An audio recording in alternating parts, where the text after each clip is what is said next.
Tuko hapa kwa sababu yako.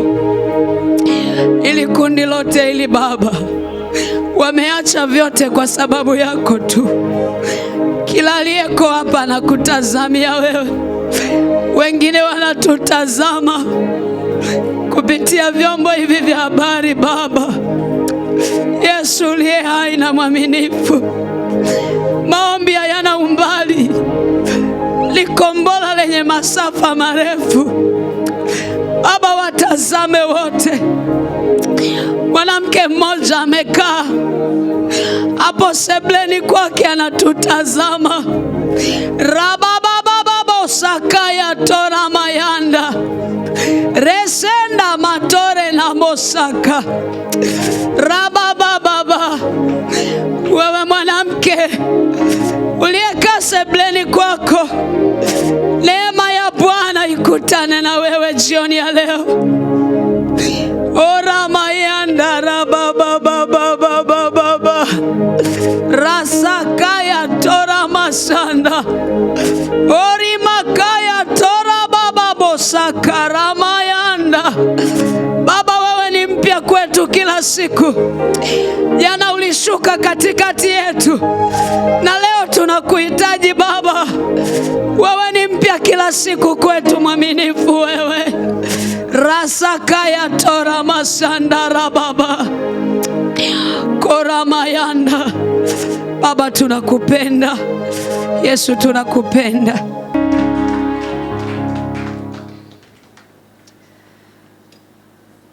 Mtu mmoja akaimba akasema, wa thamani sana Yesu.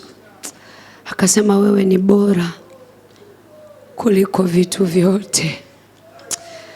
Yesu ni bora kuliko chochote. Yesu ni bora kuliko wazazi wako. Yesu ni bora kuliko mke wako na mme wako. Ni bora kuliko watoto wako.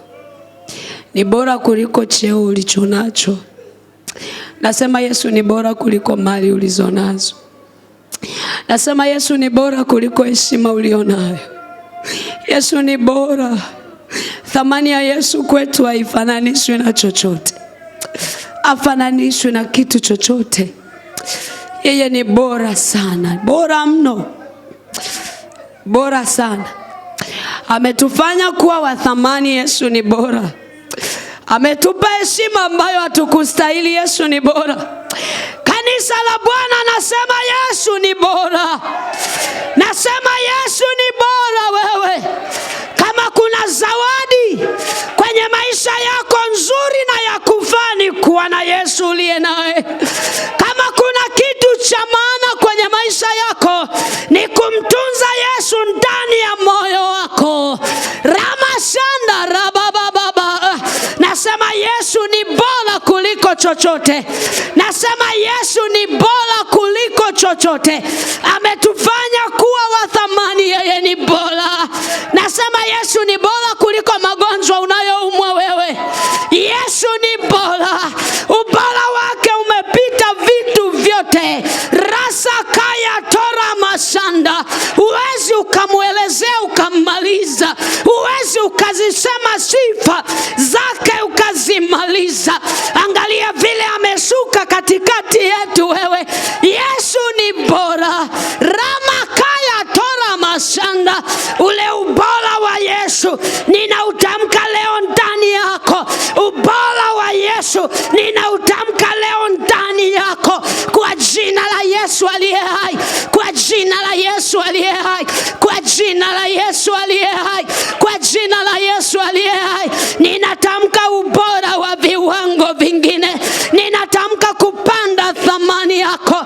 Rasaka ya tora masanda. Watu wanaongea mtaani, wanasema vitu vimepanda bei. Leo ninatamka gharama ya Yesu kupanda ndani yako. Rasaka ya tora masanda. Rikora mayanda. Viwango vya maombi, viwango vya kujifunza neno la Bwana, viwango vya kupokea maarifa kwa jina la Yesu. Yesu ni bora. Nasema Yesu ni bora. Nimemuona kwenye maisha yangu. Nimemuona kwenye maisha yangu.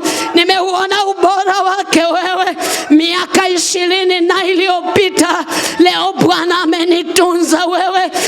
nataka nikwambia Yesu ni bora. Nimewahi taka kuuliwa nikanusurika kwenye kifo. Wewe Yesu ni mwanaume. Mwanadamu wewe ni wa thamani. Kwa ajili yako aliacha enzi na utukufu mbinguni. Kwa ajili yako wewe nakwambia Yesu ni mwanaume. Rasaka ya tora masanda, wewe ni wa thamani. Yanda rabosaka. Tulianza jana kujifunza somo linalosema thamani yako. Rakanda rabababa riso kotara masanda yanda rabababa. Mtu mmoja ametamkiwa maneno, amejiona hana thamani. Katika jina la Yesu, katika jina la Yesu, katika jina la Yesu, yale maneno mabaya yaliyonenwa juu yako ukajiona ufai, ukajiona una maana, ninayafuta leo na kumuingiza Yesu mzima mzima ndani yako. Oramayanda raba rasaka yandorabosaka. Yesu tukuache twende kwa nani? Paulo akasema, je, ni kitu gani kitanitenga na upendo wa Mungu? Akachambua vitu. Akasema, je ni njaa? Akasema, je ni dhiki? Akasema, je ni uchi? Paulo akachanganua, akaona hakuna kitu kinachoweza kunitenga na upendo ulioko katika Kristo Yesu. Ule upendo wa kuyatoa maisha yake, licha ya kuwa Mungu mbinguni, licha ya kuwa na mamlaka mbinguni, akaona sio kitu cha kushikamana nacho. Na kwambia akaacha enzi na utukufu, akashuka duniani. Ramakaya tora masanda, akaja akazaliwa na mwanamke. Resokota ramayanda riko ramayatora masanda rabababosaka. Yesu wewe ni wa pekee. Roseketara masanda rabababa reseketerema. Haufananishwi Bwana, haulinganishwi Yesu, hauelezeki Yesu, hauelezeki Bwana, hauelezeki. Hata ningepewa miaka ambayo nimeishi duniani nimweleze Yesu siwezi kumaliza. Uzuri wa Yesu hauelezeki. Orama yanda raba. Ona alivyotufanya wa thamani, ona alivyotukutanisha wewe, ona alivyotutafuta makabila yote. Rasakaya tora masanda.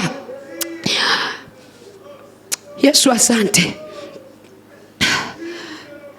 Yesu ninakushukuru mno. Ni vile sina lugha ya kusema nzuri, itoshe kusema wewe ni Mungu na hakuna aliye kama wewe. Nakwambia itainuka miungu mingine, lakini hapata tokea aliye kama Mungu. Watainuka wafalme wengi, hatatokea aliye mfalme wa wafalme. Rikaramosaka rababababosanda rikoramasanda rababababosaka rikorobosanda. Nenda kwenye makaburi yote katafute wewe mwanadamu, ninaizungumzia thamani yako. Nenda makaburini kote kafanye utalii. Makaburi yote yamepoteza historia. Mahali pengine vimegeuka ni viwanja, watu wamejenga majumba, lakini kaburi la Yesu mpaka leo liko wazi. Ule ni ushahidi kwamba yu hai milele yote, yani hana mwisho. Na kwa sababu wewe amekuumba kwa mfano wake, na kwambia wewe ni wa thamani. Wewe ni wa thamani. Ndani yako kuna kutokuwa na mwisho. Rasakaya ndarabababa. Walipomuua Yesu walijua wameshinda. Walipomuua Yesu walijua wamemweza. Kumbe alikuwa anatuzaa mimi na wewe. Tumezaliwa kupitia damu ya Yesu. Tumezaliwa pale Calvary. Mungu akitazama kwenye madhabahu ya mbinguni, akitazama damu ya Yesu, ananiona mimi na wewe. Ramayanda, ninaiongelea thamani yako. Ninaiongelea thamani yako. Rasakaya torama. Roho Mtakatifu asante sana. Korama shanda. Rasakaya torama. Kitabu cha Mwanzo sura ya 1 ule mstari wa 26. Biblia inasema Mungu akasema, sema Mungu akasema, na tumfanye mtu kwa mfano wetu. Fatisha nyuma yangu. Huenda nikamaliza hivi, tunaomba, nasikia uwepo wa Mungu hapa. Sijui wewe unaona nini, mimi nasikia uwepo wa Mungu uko hapa. Aliona joto la kiroho kubwa sana katikati yetu. Roho Mtakatifu anafanya operation ndani yetu. Kuna kitu kinafanyika. Kuna kitu kinafanyika. Namna Mungu anapofanya kazi sio kama wanadamu. Mungu anafanya kazi kwa namna anayoitaka yeye na wakati ambao ameamua kuja. Biblia inasema Mungu akasema, na tumfanye mtu kwa mfano wetu, kwa sura yetu, wakatawale samaki wa baharini na ndege wa angani na wanyama na nchi yote pia na kila chenye kutambaa kitambaacho juu ya nchi. Mungu akaumba mtu kwa mfano wake. Kwa mfano wa Mungu alimuumba mwanamume na mwanamke aliwaumba. Bwana asifiwe. Pungie mkono wako juu namna hii. Uliyebeba kigeregele, piga kwa Bwana. Baba utukuzwe milele yote. Tunajifunza somo linalosema thamani yako kwa Mungu. Bwana asifiwe. Watu wa Mungu, haleluya. Ninaiongelea thamani yako. Wewe unayenitazama kupitia vyombo hivi vya habari, ninazungumza kwa habari ya thamani yako. Inawezekana tunazungumza, hauna hata uwezo wa kunyanyuka hapo ulipokaa, ukatoka ukaenda hata hospitali, ama ukamwita mtu kukupa msaada. Wewe unayenitazama kupitia vyombo hivi vya habari, nataka nikuambie wewe ni wa thamani sana mbele za Mungu. Na Bwana yaguse maisha yako kwa jina la Yesu aliye hai. Nimesema ninamuona mwanamke mmoja aliyekata tamaa. Amekaa kwenye kiti sebuleni kwake. Kwa jina la Yesu ninakutamkia, pokea ushindi na neema mpya ya kuwa na hatua nyingine zaidi. Baba, ninakuamini kwa ajili ya mwanamke huyu. Katika jina la Yesu Kristo. Katika jina la Yesu aliye hai. Katika jina la Yesu. Baba, umesema umebeba sikitiko letu. Adhabu ya amani yetu Baba ilikuwa juu yako, na kwa kupigwa kwako sisi tumepona. Mwanamke huyu apokee uzima, apokee ule uhai, aipokee ile amani kama ulivyo mfalme wa amani. Apokee amani ndani yake kwa jina la Yesu aliye hai. Mama, chukua hatua, Bwana amekugusa.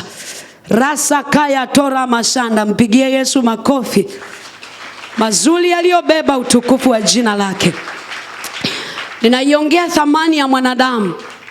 Tulianza jana, kwa wale ambao hamkuepo, nipungie hivi mkono ambaye jana hukuepo nikuone.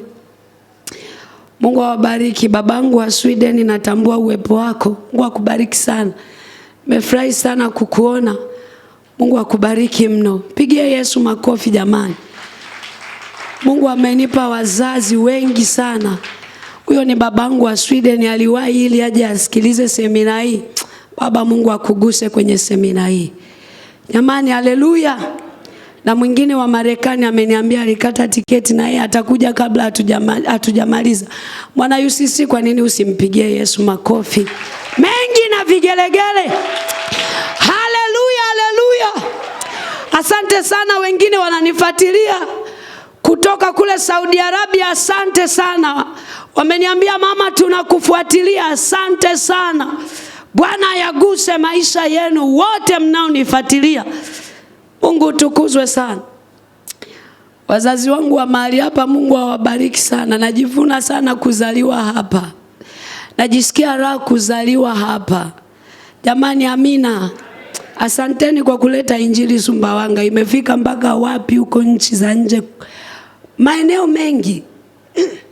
Nchi nyingi za nje huko nina watu kabisa, yani labda ni maeneo machache sana, lakini karibia mengi nina watu ambao nimewaombea na wamepokea uzima. Yuko babangu huyo wa Sweden, tulikutana naye kwenye simu tu. Ninaiongelea thamani yako kwa Mungu. Jamani, amina. Jamani, haleluya. Mimi napenda kufuata ratiba ya Roho Mtakatifu. Kwa hiyo siendi kwa kanuni zile ambazo umezizoea. Unaweza ukafikiri ndo tunaanza, kumbe ndo tunamaliza. Jamani, amina. Kwa hiyo hakikisha Roho Mtakatifu hakupiti kwa namna yoyote. Yule babangu nilikutana naye kwenye simu, alinipigia. Akasema nimesikia shuhuda zako zimenijenga sana. Akanieleza shida alizokuwa nazo. Tukaomba naye. Mungu akafanya vitu vikubwa zaidi. Alikuwa nyumbani kwake na mke wake, Mungu akanipeleka katika roho nyumbani kwao. Huyo hapo ninaongea yuko hapa. Na mama najua atanitazama kwenye vyombo hivi. Jamani, amina. Wangapi tunatamani kusikia shuhuda hizi ili zikujenge, zikutie moyo. Mwana UCC, injili sio hasara. Jamani, amina. Nimemwona babangu Pastor Muhayaya pale. Ndo walikuwa wahubiri kipindi kile ninaokoka. Mpigie Yesu makofi mazuri sana yaliyobeba utukufu. Haleluya, haleluya. Kipindi kile alikuwa ni kijana, nilivyokuja nikamwona amezeeka kweli kweli. Baba, ni zamu yangu sasa. Haleluya! Haleluya! Jamani, amina. Sifa ya kiumbe hai kinazaa, si ndio jamani? Jamani, amina. Kwani baba unaweza ukaja hapa ukarukaruka tena? Ukiwa umekaa hapa uwe unatafakari kitainuka kizazi gani baada ya wewe. Bwana asifiwe. Jana nilisema babangu Pastor Mlokozi, hata ulikuwa hujui kama nipo. Lakini yale maono yako, mimi ni huyu. Ulivyowatuma walikuja na mimi ndo niliyezaliwa. Kati ya wale watoto wengi nimekuja kukutia moyo babangu, kazana. Taji yako iko mbinguni. Jamani, haleluya. Jamani, amina. Kuna kitu nimewahi kukitafuta muda mrefu. Mimi nilijazwa Roho Mtakatifu nikawa ninanena naimba. Unaelewa Yaani nanena kwa lugha kama naimba nyimbo. Sawa Basi sasa watu hiki kitu waga wanakitamani sana. Mama mmoja siku moja akaniambia, "We mtoto, hebu niambukize hayo madude." Akasema, "Madude gani?" Akasema, "Yani una madude fulani hivi ambayo yani tu ukiwa unaimba unanena yani si unaongeaga vinini, yani mimi nasikia baridi, nasikia kama vitu vinatembea kwenye mwili." Na mimi nikaa nafuatilia hii kitu ni kitu gani. Leo nataka niwaibie hii siri. Sijui kama ni siri tena baba, maana wananiona hata live kule. Kwa hiyo sio siri tena, sawa jamani? Lakini mimi nimeigundua. Sawa Nilipokuja mwaka jana mwezi wa kwanza, miongoni mwa vitu ambavyo nilikuwa ninavifuatilia na nilimwambia Mungu, nikasema, Mungu tafadhali, asije kutokea mtu ameondoka, hata kama ameondoka kwa haki, amekuja mbele zako kwa haki, sijakutana naye. Asa baba Mlokozi huyu. Sijui kama unanielewa. Baba, niliomba usiende popote mpaka nikuone. Ninakwambia ukweli na leo nimeamua kufunguka. Kwa sababu nilitaka kujua. Bwana asifiwe. Kila mtu anapenda kuijua asili yake. Jamani, amina. Nikwambia hivi, yani hata kama utalelewa mahali pengine, lakini hakuna anayeweza kuwa kama mama yako aliyekuzaa. Hata kama watatokea walezi wazuri wakuhudumie sana, lakini hakuna anayeweza kuwa mbadala wa baba yako na mama yako. Kwa hiyo nikamwambia Mungu, na nilikuwa nikizunguka na ubiri, namwambia Mungu, siku moja unifikishe Ubungo. Hapo nilikuwa sijawahi kuja Dar es Salaam. Siku hiyo Bwana ikatokea tena kwa matatizo. Yani kuna mtu akawa na matatizo, alafu akaniomba mimi nimsindikize Dar es Salaam. Unapoyaona matatizo usikimbilie kukemea, utakemea baraka. Haleluya! Jamani, amina. Hakikisha unaongozwa na Roho. Unamuuliza Roho, hiki ni kitu gani? Kimebeba nini nyuma yake? Jamani, si ndio hivyo? Wakati wengine wanapanda milima, wengine wanashuka. Alafu Waswahili wana msemo mmoja, wanasema kufa kufaana. Sawa jamani? Kwa hiyo nikapata daraja la kuja, na nilivyokuja tu, babangu Kisaro, Mungu awabariki, mimi nina wababa leo nitawataja. Bwana asifiwe. Jamani, haleluya. Jamani, amina. Huyu baba amekuwa akinipigiaga simu mara nyingi. Nilikuwa hata nikiumwa, nikimpigia tu baba naumwa, ananitumia mpaka hela. Mungu akubariki sana baba. Bwana asifiwe. Hivi unajisikiaje mtoto amekua afu unakula matunda? Unasikia raha? Wangapi tunapenda kuzaa mapooza? Yaani umezaa mtoto anyanyuki, ana miaka 6, kakai, asimame, unasikiaje? Vipi akiwa anastawi kama hivi, unasikiaje? Haleluya! Kwa hiyo nikampigia baba, nikamwambia niko hapa. Akashangaa. Akasema njoo angalau uje utusalimie. Na hata yeye hakujua mimi nikaja hapa, nilikuwa nachunguza vitu. Baba hakujua, leo ndo nasema baba.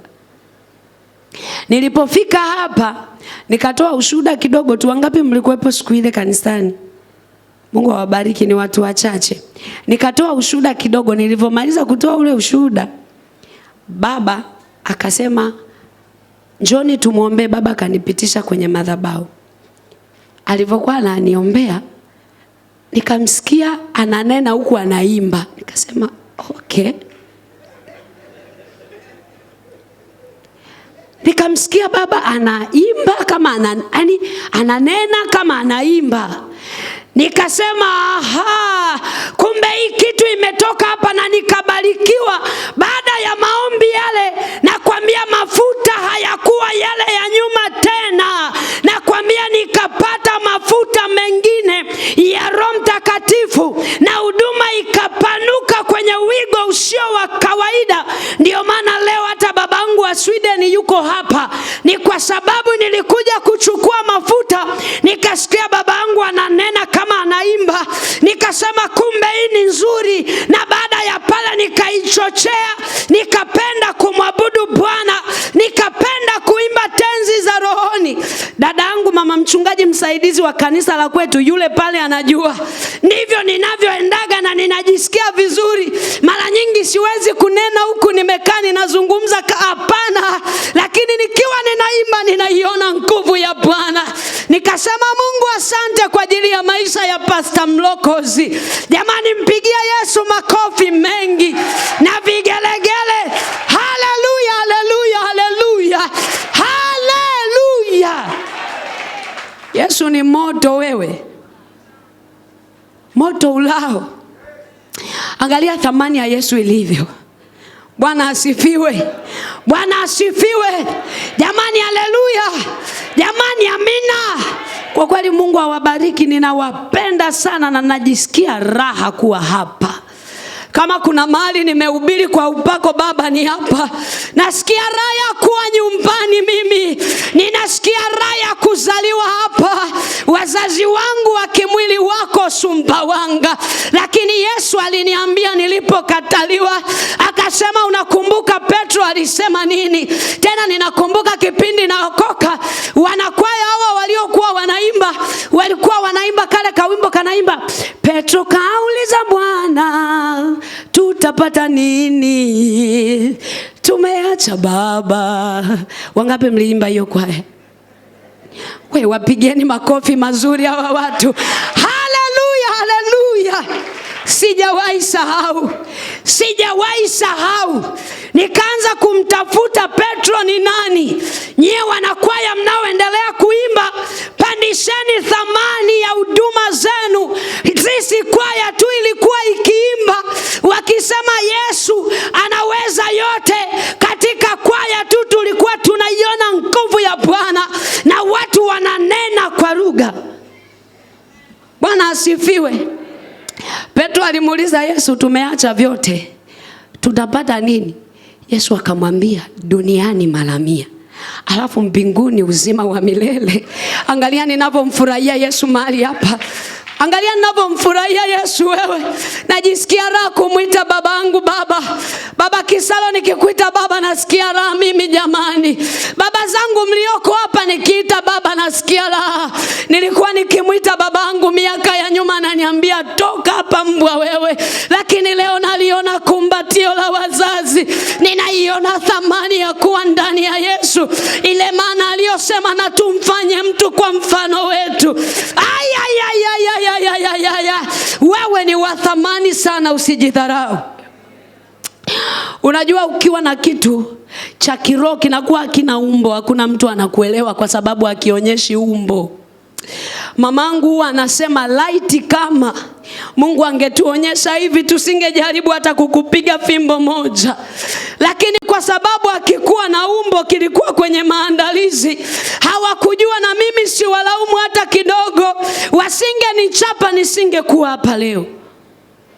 Bwana asifiwe. Nyie ni watu wazuri sana. Mungu akasema na tumfanye mtu kwa mfano wetu. Jana nilikuwa ninaiongelea thamani yako. Nikasema wewe ni mtu wa thamani. Thamani yako hailingani na kitu chochote. Thamani yako haifanani na chochote. Thamani yako ni zaidi ya dhahabu. Thamani yako ni zaidi ya mali. Thamani yako ni zaidi ya fedha. Thamani ya mwanadamu hauwezi kuilinganisha na chochote. Nikakwambia wakati Mungu alikuwa anaumba, alikuwa anatamka kiwe hiki na kinakuwa. Alikuwa anatamka vitu vinatokea.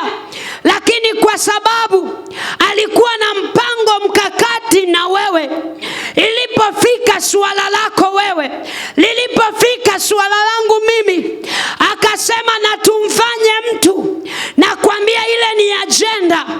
Tena ninajaribu kufikiria, kilikuwa sio kikao cha kawaida. Ninapoendelea na semina hii, nitakuja na kule ambako Yesu akazaliwa. Linapokuja swala la mwanadamu, lazima kiwepo kikao. Wewe ni wa tofauti na kiumbe kingine chochote. Bwana asifiwe. Bwana asifiwe sana. Ngoja nikuonyeshe kitu hapa. Nikuoneshe kidogo thamani. Na ninatamani uelewe. Nilimwambia Mungu nitarudia mpaka waelewe thamani yao. Natamani uelewe, sio majira ya kusikia neno na kuliacha hapa madhabahuni. Neno la Mungu ni Mungu halisi, linatakiwa lionekane kwa uhalisia kwenye maisha yako. Bwana asifiwe. Hebu angalia hapa. Ukiangalia ili pote hapa tulipo sisi wote hapa. Hapa unavona hapa, sawa eh? Yule mwenye elimu ya mwisho ni nani? Mtu aliyesoma sana ameishia nini? Jamani, mbona humu ndani kuna wasomi wengi sana? PhD. Sawa. Professor, PhD, masters na makorokoro mengine, si ndio jamani? Haya. Ambao wana degree moja wako hapa. Si ndio? Ambao wana diploma wako hapa. Si ndio? Ambao wana certificate wako hapa. Si ndio? Darasa la 7 wako hapa. Si ndio?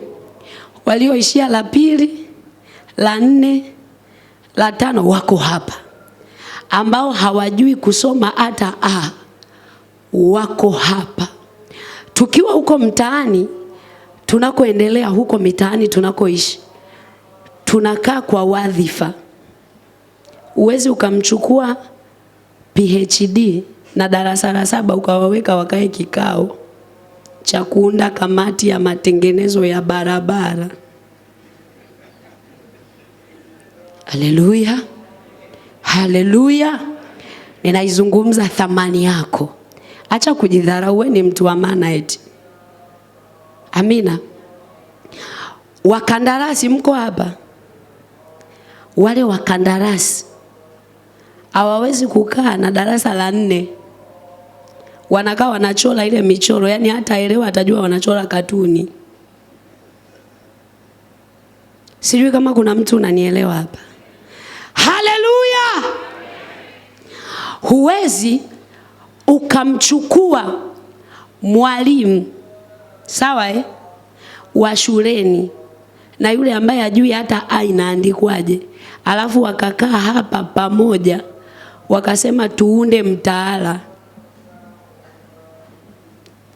Jamani, amina. Jamani, haleluya. Ninazungumza thamani ya kwako wewe mbele za Mungu. Sawa jamani? Tena wakati mwingine hata urafiki. Sasa mtu ni injinia, ni dokta, ni profesa, atakuwa urafiki na mama ntilia anayepika vibama anaweka pale nje. Status alionayo inaamua awe na nani. Si ndio jamani? Mbona kama mnanikatalia? Semeni tu au mnaogopa nyewe wasome mlishawatenga wenzenu?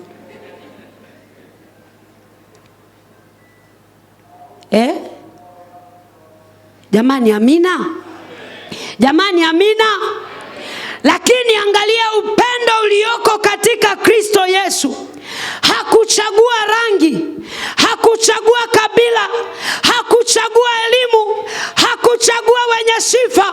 Angalia kwenye shule yake ametukusanya wote. Wenye PhD wako hapa, wenye masters wako hapa, mainjinia wako hapa, madaktari wako hapa, form 4 na form 6 wako hapa, na darasa la 7 yuko hapa, na yule sifuri kabisa na yeye yuko hapa.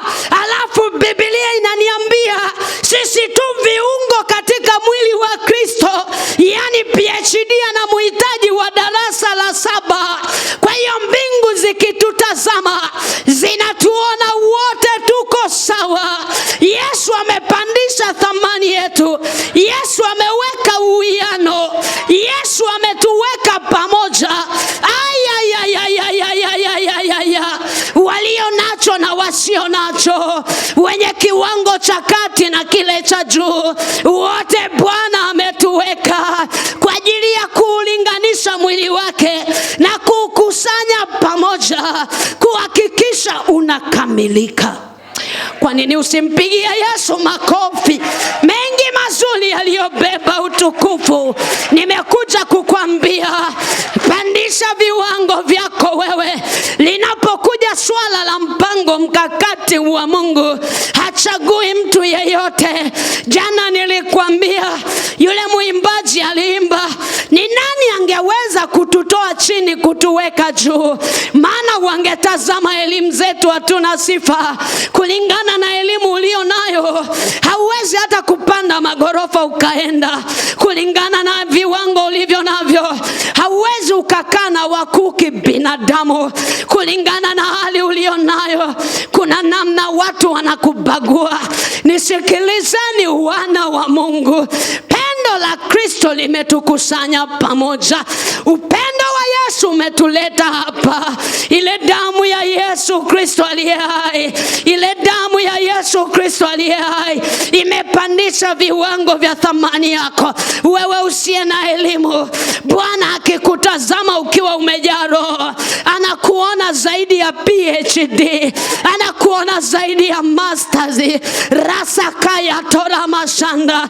Jana nilikwambia, ninapofika kwenye anga la mahali ama kwenye ardhi, yale majamaa yakija, ninayambia mimi nimelileta mbingu hapa. Mimi ni balozi niliyetoka mbinguni. Mimi nimekuja kuwakilisha ufalme. Rasakaya tora masanda. Maana kwa ajili yetu mtoto amezaliwa. Tumepewa mtoto mwanamume, na uwezo wa kifalme uko mabegani mwake. Alipoingia mshauri wa ajabu ndani yangu, mambo yakabadilika. Na kwambia Yesu anageuza mambo. Haoni kama wanadamu wanavyoona. Anayekuwa ndani ya Yesu, nasema mambo yamebadilika. Wewe uliyepoteza thamani yako, leo nimekuja kukwambia wewe ni wa thamani. Mambo yamebadilika wewe. Muimbaji mmoja akaimba akasema, mambo yamebadilika, mambo yamebadilika. Ukieleza mambo yangu, eleza ya sasa. Haleluya, haleluya. Pandisha viwango kwa kuanza kuishi namna ya Mungu. Mambo yamebadilika wewe. Haya sio majira ya kuwa mtu wa kale, ni majira ya kuanza na Bwana. Acha kuhangaika. Jana nilikwambia wewe sio wa kutafuta content wewe. Content unazo, maana una DNA ya mbinguni wewe. Mbingu zinasimamisha vitu kwa ajili yako. Na kwambia ukiwa ndani ya Kristo, mambo yamebadilika, maana umeumbwa kwa mfano wake. Mambo yamebadilika. Haleluya. Jamani amina. Jamani amina. Jamani haleluya. Ngoja nikwambie kitu kingine tena. Nataka unielewe. Nataka unielewe kwamba wewe ni wa thamani, maana ninakoendelea kule mbele lazima unielewe wewe ni nani. Ili uchukue hatua, uwe unaelewa kwamba Mungu anaongea na wewe. Haongei na ili kundi lote, anaongea na wewe unayenisikiliza hapa. Mungu anaongea na moyo wako. Angalia unavyoniitikia, unasema lakini kweli, lakini hausemi. Ni ule mfano wa Mungu ndani yako. Unalithibitisha neno hili kwa jina la Yesu. Bwana asifiwe. Ngoja nikwambie kitu. Nikuonesha vile ulivyo wa thamani. Mungu alipokuumba wewe, alikutofautisha na chochote. Angalia, ngoja nikutolee mfano wa ng'ombe. Ng'ombe, waliofuga ng'ombe mko hapa? Pungie mkono hivi. Safi sana, mtanielewa vizuri sana. Ng'ombe akila rambo kwa namna yoyote, bahati mbaya ama nzuri, baba ukigundua tu huyu ng'ombe amekula rambo, unaanza kuhesabu hasara, lazima apate. Ng'ombe anapochinjwa analia bo. Kile kilio anacholia, anaomba msaada kwamba laiti kama ungenifanyia operation kama mwanadamu, nami ningepata uhai, nisingetamani kufa mapema. Nimepata ajali, mlichelewesha kuniletea chakula, katika kuokota nikapata ajali, nikala na ambacho sio chakula. Lakini humuelewi, unamchinja. Mbwa, wangapi tumewahi kusikia mbwa kichaa? Akisikika mbwa kichaa wanaamua nini? Tena wanatoa tangazo, yani wanamnyanyapaa. Watu wote ingieni ndani. Alafu wanasema ni nani ana bunduki, pigeni simu jamani, kuna hatari kubwa. Yule mbwa analia wuu, wuu, wuu. Yule mbwa anavolia anataka kusema kuna mtu alinikanyaga mkia, akanipandisha hasira nyamani. Mnataka kuniua bure, niacheni nitatulia kidogo. Ni vile tu hasira iko moto. Mbwa anauliwa, anafanya nini? Anakufa, tena anauliwa akiwa anaomba samahani. Jiangalie wewe. Mara ngapi umemkosea Mungu? Angalia vile alivyokutengeneza wa thamani. Haujaomba msamaha hata mara moja. Unakosea na bado unajihesabia haki. Lakini anaandaa semina kama hivi. Analipa gharama nyingine, anakuja kuutafuta moyo wako. Unayo nafasi ya kuomba samahani. Unayo nafasi ya kusikiliza, kupata maarifa mengine, ukaanza upya. Bado wewe sio wa thamani? Bado wewe sio wa thamani jamani? Wangapi wanasema ni wa thamani? Angalia vile umemkosea Mungu mara ngapi. Kama ni hivyo mimi naacha. Kuna watu mko hapa, mmesusa kazi ya Mungu, mmesusa huduma, tena kwa manunguniko mengi. Ulivyokuwa unasusa, unamsusia nani? Ambaye alikuita.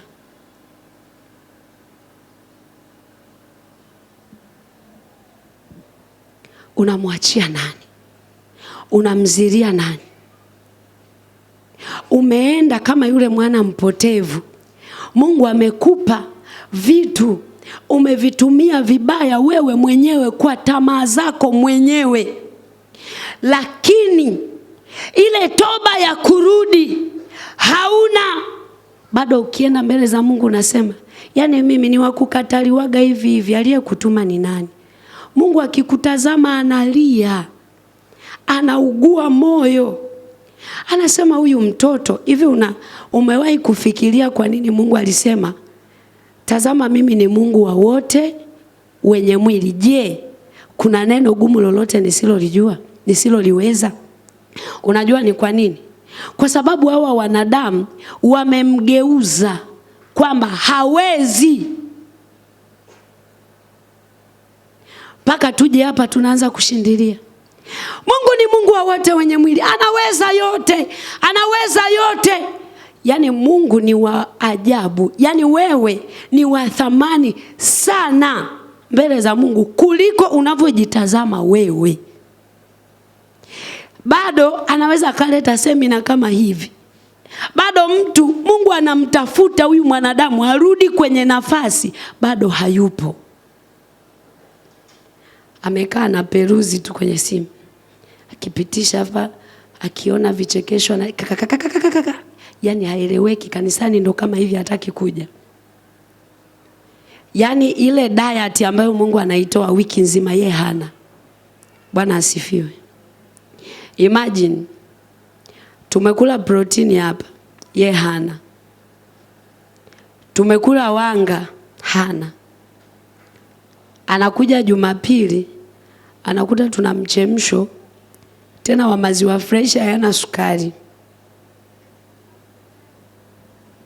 Akinywa hata atapika nyongo.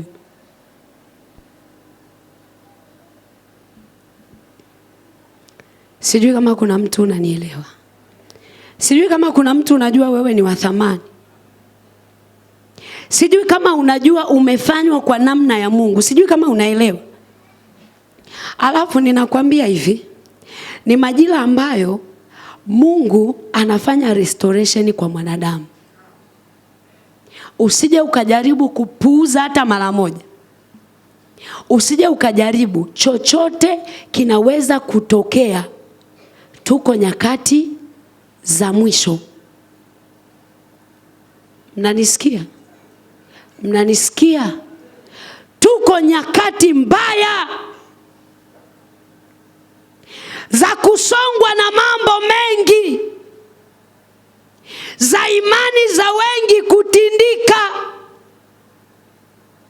za watu kuiacha njia. Paulo akamwandikia Timotheo, akasema shina la mabaya yote ni watu kupenda fedha. Na kwa sababu hiyo wengi wameisukumia imani mbali. Sawa? Wameikana imani. Yani umeikana imani na hujui kama umeikana. Alafu sasa watu wa design hiyo wanaangukia kwenye maumivu mabaya. Fedha sio thamani. Mali sio thamani. Jana nilikwambia kwenye mstari wa 7 kitabu cha Mwanzo sura ya 2. Anasema akamfanya mwanadamu kwa mavumbi. Nikakwambia akatengeneza fungashio. Yani kibebeo, yani kile ni kibebeo tu. Lakini kibebeo hicho ndicho kinaendesha maisha ya mtu leo. Kibebeo, leo nilikuwa na utafakari mwili, nilikuwa nimechoka. Nikaa na utafakari mwili unavyotufanya tusiwe wa thamani. Mwili ukao unaniambia hivi, umechoka. Unajua umechoka sana, ungepumzika hata kidogo. Si unasikia kama kichwa kinauma? Yani leo hakuna hata haja ya kuomba. Mbona una upako mwili huo? Lazima ujifunze kuutiisha mwili. Unasikia umechoka sana, kwani ujioni kama umechoka? Nikasema hebu ngoja niamke niombe. Mwili unaninong'oneza, lala. Ukishalala nusu saa tu ukiamka unaenda kuoga. Ukishaoga nguvu zinakuja, unaanza kuomba na kusoma neno. Sasa lala uone kitakacho kukuta.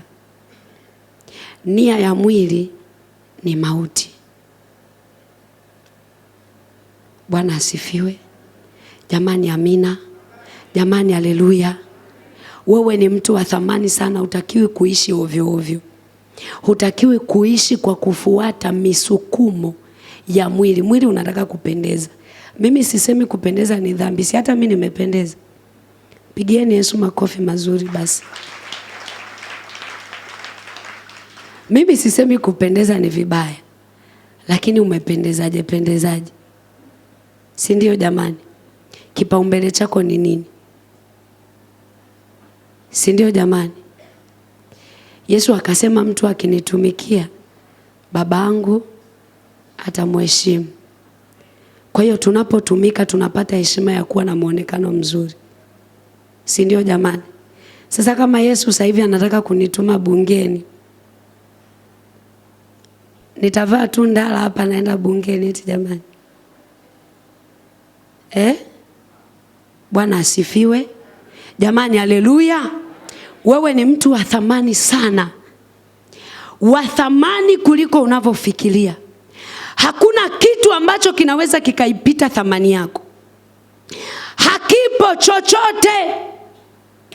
Hakuna kitu. Wewe mwenzangu sijui umeishije. Mimi nilikataliwa kuliko unavyofikiria. Sikuwahi yota ndoto hata moja kwamba Mungu ameweka vipawa ndani yangu. Ila nilikuwa ninapita kwenye mchakato. Maisha niliyoyapitia, nilifika mahali nikaona dunia hii haina maana yoyote. Unaponiona hapa, ninajua kushiba na kuona njaa. Ninajua kupendwa, ninajua kukataliwa pia. Leo nilikuwa naongea na mamangu, mama mchungaji Mlokozi. Kuna vitu tu alikuwa ananiambia. Nikamwambia mama, unajua mimi sijazoea kudeka, yani sijazoea, sijadekeshwa, yani hata nikipata nafasi ya kudeka nashindwa hata wanadekaje. Kwa sababu nilizoea purukushani. Nilizoea eka. Hakuna aliyenithamini. Hakuna aliyejali usalama wangu. Hakuna aliyejali nivae nini. Hakuna aliyejali niweje. Nilikataliwa, nikaona chochote hakina maana kwa ajili ya Yesu. Kwa ajili ya Yesu tu. Jana nilikusomea hapa. Mungu anaongea na Yeremia. Anamwambia kabla sijakuumba katika tumbo nalikujua. Nikiyasoma yale maandiko, ninasema kabla Mungu hajaniumba katika tumbo, alinijua vile ni wa thamani, kwamba angeweka kitu ndani yangu kikakufana wewe leo. Wakati ule ninapitia taabu, Yesu alijua hii kitu. Alijua kile ameweka ndani yangu. Alikuwa ananitazama wa thamani. Nataka nikuhakikishie, ukimpa Yesu maingilio kwenye moyo wako, utamuona kwenye viwango visivyo vya kawaida. Yesu anapendeza eti. Sikiliza nikwambie, mwili usikutenge na upendo wa Mungu. Yeremia anapoambiwa kabla sijakuumba, manake alikuwa ni Yeremia, kilikuwa kinaandaliwa kifungashio kwa ajili ya mpango mkakati wa Mungu. Jana nilikwambia Mungu ni roho. Ili mwanadamu awe duniani, alikuwa ni lazima amuweke ndani ya. Kwani wewe ujioni kwamba uko ndani ya? Bwana asifiwe. Jamani haleluya. Jamani haleluya. Nilipokuwa ninasoma kitabu cha Matendo ya Mitume, nikawaona wakina Paulo wakiwa gerezani.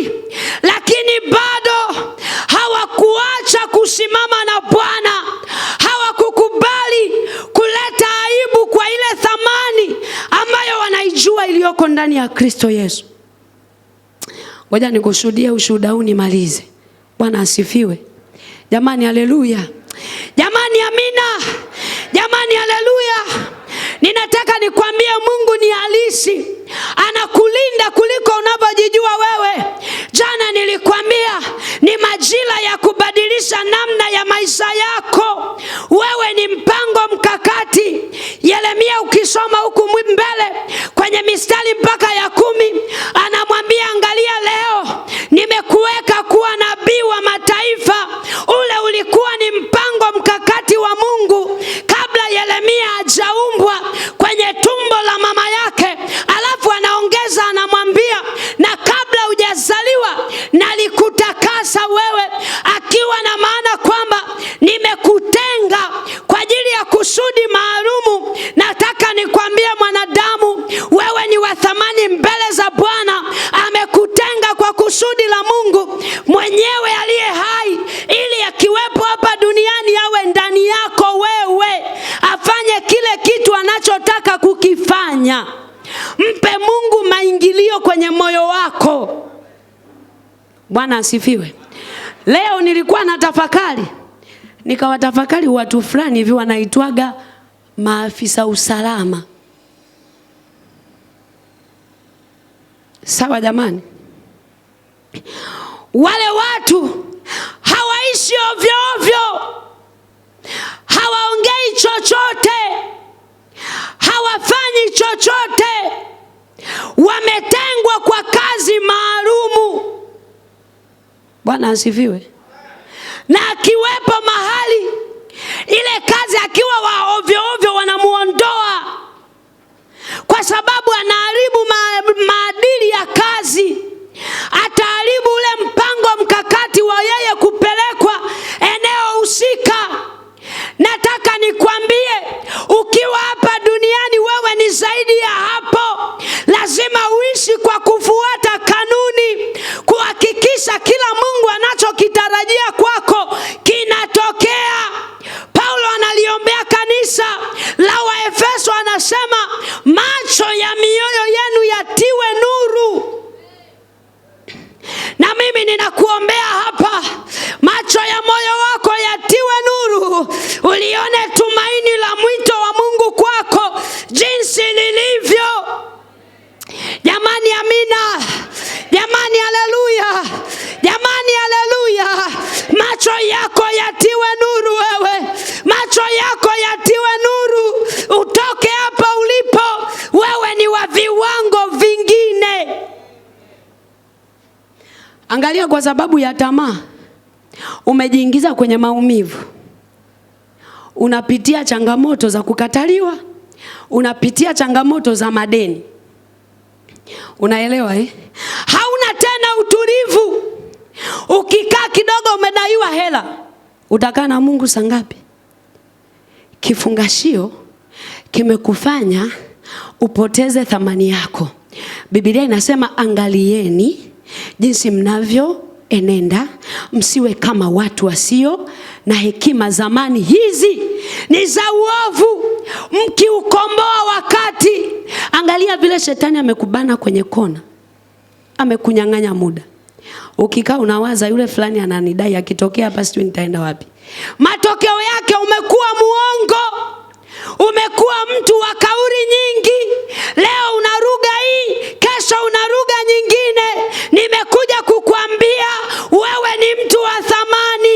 Rehema za Mungu ziko wazi kwa ajili yako. Ile neema ya Bwana imeachiliwa tena kwa ajili yako. Ni majira ya kutumika, ni majira ya kushambulia kiunga kwa kiunga, kuhakikisha unamzalia Mungu matunda kwa namna yako wewe.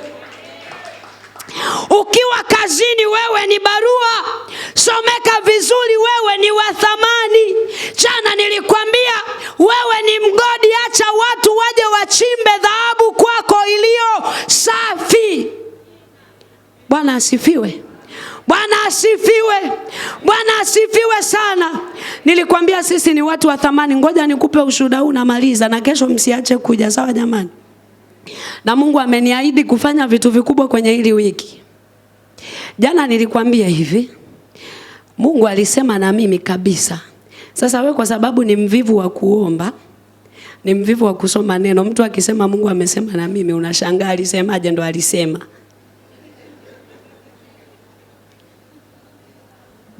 Waswahili wanasema utamu wa ngoma ingia ucheze mwenyewe. Mafanikio ya kiroho yako kwenye magoti, yako kwenye neno la Bwana. Kula gombo la chuo litakusaidia, litayanyosha mapito yako. Jana nilikwambia tumekuwa wavivu. Yaani watu wanataka wakija hapa sio umwambie yale yanayotakiwa, anataka vitu vya kusisimua akili. Ukifika hapa, haya pokea magari. Wewe upokee magari umefanya nini? Pokea kazi. Upokee kazi unaamka saa 6. Utaenda ukafanya kazi. Haleluya. Bwana asifiwe. Bwana asifiwe. Wanayo amani nyingi, wanayoipenda sheria ya Bwana, wala hawana chochote cha kuwakwaza. Jamani, haleluya. Nakwambia utajiri wa Mkristo ni maarifa kuhusu Mungu na ufahamu. Sio pokea pokea. Kuwa mtafiti, usione vyaelea vimeundwa. Wewe kuwa mtafiti, mwana wa Mungu. Biblia inasema iweni na akili. Watu wanamuongelea AI sana. Kuna mahali nilihubiri nikamsema huyo AI. Unajua mimi sijakukataza unayemtumia AI. Lakini nataka nikwambie. Nilisikiliza waimbaji, mwimbaji kabisa nilimsikiliza kwenye mitandao, labda na umemsikia. Anasema sasa hivi AI anaimba, kwa hiyo sisi hatutaimba tena. Alafu huyo AI wanasema ni akili bandia. Hivi unaelewa? Ni maajabu. Ngoja nikwambie, namna ulivyoumbwa wewe ni kwa jinsi ya ajabu. Una kitu cha tofauti ambacho hata wataalamu wa sayansi wangehangaika vipi hawawezi kuchomoa jitu kama wewe.